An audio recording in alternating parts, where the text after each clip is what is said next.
হাজিরা দেখা হয়। স্বামী স্ত্রীর মহব্বতের পরীক্ষিত আমল। এই আমলটি আপনি যদি নিয়ম মতো করতে পারেন, ইনশাআল্লাহ নির্দিষ্ট সময়ের মধ্যে ফলাফল পাবেন। বদনজর ও জিন জাদুর সমস্যা কুরআন এবং সুন্নাহ অনুযায়ী গ্যারান্টি সহকারে চিকিৎসা সেবা ও পরামর্শ দেওয়া হয়। সারা বাংলাদেশ কুরিয়ারের মাধ্যমে চিকিৎসা নিতে পারবেন ইনশাআল্লাহ।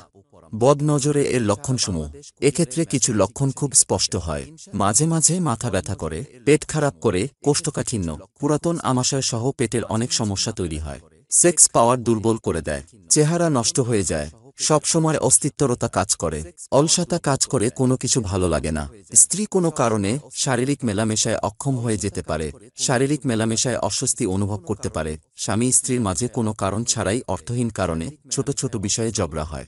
এক্ষেত্রে লক্ষণীয় যে সাধারণ সময়ে এসব বিষয়ে হয়তো ঝগড়া হতোই না বা আলোচনার মাধ্যমে সহজেই মীমাংসা হয়ে যেত। দূরে থাকলে একজন আরেকজনের জন্য ভালোবাসা অনুভব করে, কিন্তু সামনাসামনি আসলে ঝগড়া হয়। এটা বিয়ের শুরু থেকেও হতে পারে, তবে বিষয়টা আরও বেশি পরিষ্কার হয় যদি বিয়ের পর একটা সময় পর্যন্ত সম্পর্ক ভালো থাকে, এরপর হঠাৎ সব খারাপ হতে থাকে। সাধারণ ঝগড়া আর জাদুর কারণে ঝগড়ার মাঝে পার্থক্য হচ্ছে যে, সাধারণ ঝগড়ায় কারণ থাকে যা যুক্তি বা আলোচনার মাধ্যমে সমাধান করা যায়, কিন্তু জাদুর কারণে ঝগড়া হলে এর পেছনে সাধারণত কোনো কারণ থাকে না। আবার কারণ থাকলেও তা সমাধানের দিকে না গিয়ে বরং আরও তিক্ততার দিকে যায়। একত্রে কোনো ব্যবস্থা নেওয়া না হলে একসময় ডিভোর্স পর্যন্ত হতে পারে। এছাড়াও সংসার ভাঙার আরেকটি পদ্ধতি জাদুতে ব্যবহার করা হয়, আর তা হচ্ছে মহিলার সন্তান জন্মদানে বাধা তৈরি করে রাখা, গর্ভধারণে অক্ষমতা বা গর্ভপাত, অথবা পুরুষের যৌন ক্ষমতা নষ্ট করে রাখা। এসব লক্ষণের সবগুলো বা কোনো একটিও যদি দেখা যায়, সেক্ষেত্রে পরীক্ষা করে দেখা প্রয়োজন আছে অবশ্যই। স্বামী স্ত্রীর দাম্পত্য সম্পর্ক বাধাগ্রস্ত হওয়া।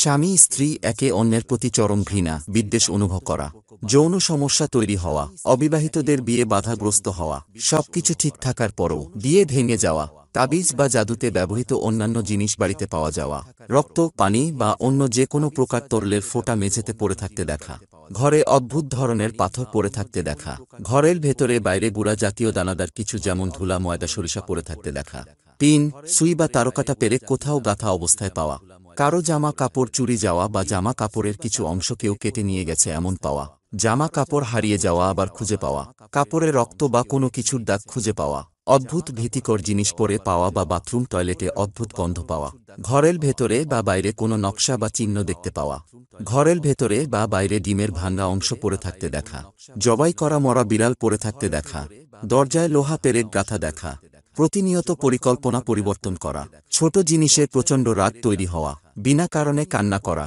দিন থেকে দূরে থাকা, নাম যে ভুল করা, মনোযোগ দিতে না পারা, কুরআন তেলাওয়াত পাঠ বর্জন করা, পাপ কাজের প্রবণতা, চোখ লাল থাকা যেন ড্রাগ নেওয়া হয়েছে, বমি হওয়া বা বমি ভাব অনুভূত হওয়া, মুখ থেকে রক্ত বের হওয়া মেডিকেল কারণ ছাড়া, মহিলাদের ক্রমাগত মাসিক হওয়া, সন্তান নষ্ট হওয়া, গর্ভপাত হওয়া, ডিভোর্স ও পুনর্বিবাহ করা বিশেষ কারণ ছাড়াই, কোন লোকের হুমকি ধামকি, যেমন দেখব তোর সন্তান তোর কাছে থাকে কিভাবে, তোর ব্যবসা কিভাবে হয় ইত্যাদি, কিছুদিন পরে সত্য প্রমাণিত হওয়া, জাদুকরদের কাছে যাওয়া এবং তাদের দেয়া পানি খাওয়া বা বিশেষ সুগন্ধি নেয়া, স্থায়ী মাথা ব্যথা এবং পেট ব্যথা, সমুদ্রের ধারে গেলে, বাতাস জোরে বইলে বা কবরের ধার দিয়ে হাঁটার সময় বমি পাওয়া।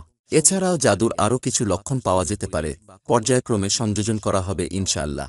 স্বামী স্ত্রীর মহব্বতের পরীক্ষিত আমল। এই আমলটি আপনি যদি নিয়ম মতো করতে পারেন, ইনশাআল্লাহ নির্দিষ্ট সময়ের মধ্যে ফলাফল পাবেন। বিস্তারিত জানতে ইনবক্স করুন। Mobile number 019197700079।